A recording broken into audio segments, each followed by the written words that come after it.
2000, यानी कि मूलधन कितना है? 2000। मूलधन है 2000 रुपया, है ना। उसके बाद कह रहा है कि मतलब यदि ब्याज का दर 4% वार्षिक हो तो शुरू महीने पे तो 3 वर्ष बाद कितने चक्रवृद्धि ब्याज का भुगतान किया, मतलब चक्रवृद्धि ब्याज पूछ रहा, और दर दे रखा है कितना 4% और समय दे रखा है कितना 3 वर्ष। तो हमको पहले वर्ष का साधारण में पहले वर्ष का ब्याज निकालना है। पहले वर्ष का साधारण ब्याज, पहले वर्ष का साधारण ब्याज बराबर क्या होगा? मूलधन गुना समय गुना दर बटे 100। मूलधन हमको कितना दे रखा है 2000 और समय कितना, समय 1 ही वर्ष मानेंगे और दर 4 और 100, ये जीरो खत्म कितना का 20 मतलब पहले वर्ष का जो ब्याज आया वो 80 रुपया था। पहले वर्ष का मिश्रधन बराबर पहले वर्ष का जो मिश्रधन होगा है आसान करेगा। पहले वर्ष का जो मिश्रधन होगा बराबर 2000 रुपया मूलधन और प्लस ब्याज, मतलब 2080 रुपया होगा। तो पहले वर्ष का मिश्रधन दूसरे वर्ष का मूलधन के बराबर होता है। दूसरे वर्ष का मूलधन 2080 रुपया। अब दूसरे वर्ष का जो मूलधन आया तो दूसरा वर्ष का ब्याज बराबर दूसरे वर्ष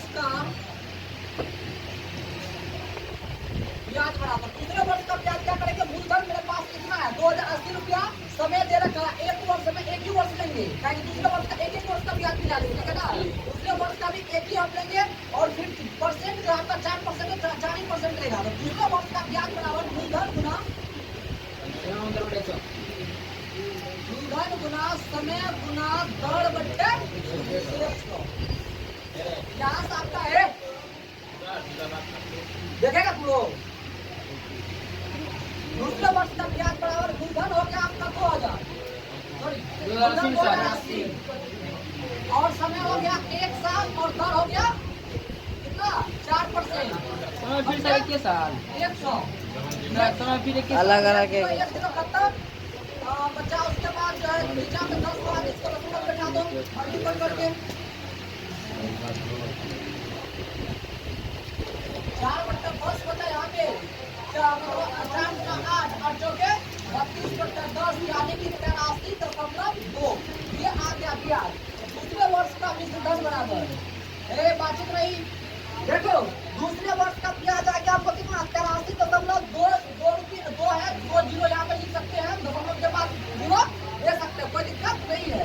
दूसरे वर्ष का ब्याज जो आया है वो 83.20 आया है। और अब ये दूसरे वर्ष का ब्याज इतना आया है तो दूसरे वर्ष का मिश्रधन दूसरे वर्ष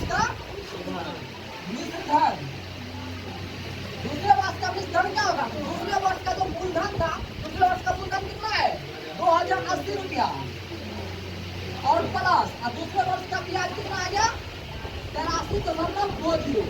दोनों को जोड़ दीजिए, यहाँ पे दशमलव के बाद 2 जीरो होगा, यहाँ पे 3 होगा, 8 8 16 और 1 मतलब जो है 21,000 मतलब 21,63.20। ये दूसरे वर्ष का मिश्रधन आया है, यानी कि ये अब तीसरे वर्ष के मूलधन के बराबर होगा। तीसरे वर्ष के मूलधन में क्या होगा बराबर। अब तीसरा वर्ष का मूलधन कितना हो गया 2163.20। तीसरे वर्ष का मूलधन होगा।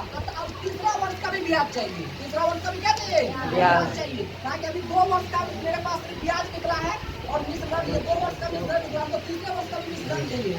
यहाँ पे लिखिए तीसरे वर्ष का ब्याज बराबर तीसरे वर्ष का ब्याज बराबर मूलधन गुना समय गुना दर बटे 100। तीसरे वर्ष का जो मूलधन है वो कितना है 21,63.20 और समय 1 साल और 4 दर कितना 4% है। और इसका ये जो नीचे में दशमलव है इसको जब उड़ाइएगा तो नीचे में कितना आ जाएगा 100। तब यहाँ देखिए 21,63.20 एक जीरो खत्म। अब इसको चार को गुना कीजिए। यहाँ पे 4 से गुना कीजिएगा, 4 गुना 8, 4 का 12 2 हासिल बचा 1, 6 का 24, 24 से 25 से 5 हासिल 2, 4 4 2 6 और उसके बाद 4 गुना 8 बट्टा कितना हो गया 1 2 3 मतलब 1000। अब यहाँ 3 अंक के बाद मतलब 86.528 86.528 ये कितना आता है देख लो गुना ठीक है ना 4 गुना 8 4 के 12 24 से 25 और 4 2 6 और 8 ठीक है। ये तीसरे वर्ष का ब्याज आ गया 86.528 ये आ गया तीसरे वर्ष का ब्याज। चलिए यहाँ तक पहले लिखो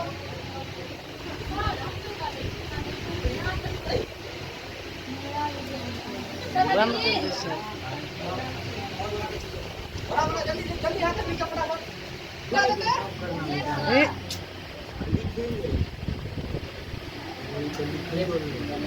देखो तीसरे वर्ष का ब्याज तीसरे वर्ष का जो ब्याज है एक वर्ष में यहाँ पे कितना आया 86.528 ये रुपया है। क्या हम इसको अप्रोक्सीमेटली वैल्यू लिख सकते हैं ना दशमलव के 2 अंक तक लिख लेते हैं और ये जो 8 है 5 से बड़ा है तो यहाँ पे बढ़ जाएगा 2 एक कितना हो जाएगा 3 हो जाएगा यानी कि जो आया 86.53 ये रुपया है तीसरे वर्ष का ब्याज। अब ये यहाँ है तीसरे वर्ष का खर्च कितना होगा तीसरे वर्ष का वैसे में पहले शुरू बना लिया इसे तीसरे मूलधन प्लस ब्याज तो मूलधन कितना आप करें जो करेगा 36 नहीं 36.20 ये आपका ब्याज हो गया तीसरे वर्ष का है। देखो तीसरे वर्ष का ब्याज इतना और तीसरे वर्ष का जो मूलधन था ये देख लीजिए तीसरे वर्ष का मूलधन इतना है 2163.20 और ब्याज आ गया हमको कितना 86.83। तो मूलधन हम क्या निकालते हैं मूलधन प्लस ब्याज ये मूलधन प्लस ब्याज अभी दोनों को जोड़ दीजिए यहाँ पे 5 2 7 3 73 यहाँ पे 6 3 9 हो गया 8 14 हो गया 2 1 1 2 और 2 आपको आ गया कितना ये आपका कितना क्या आ गया तीसरे वर्ष का मूलधन आया है। तो तीसरे वर्ष का जो आपको मतलब तीनों वर्ष का अब चक्रवृद्धि ब्याज हमको चाहिए क्या चाहिए तीसरे वर्ष के अंत में। हाँ तीसरे वर्ष के अंत में CI मतलब चक्रवृद्धि ब्याज कितना होगा तो चक्रवृद्धि ब्याज जब निकालेंगे तो क्या कहेंगे मूलधन में से मूलधन को घटा देंगे।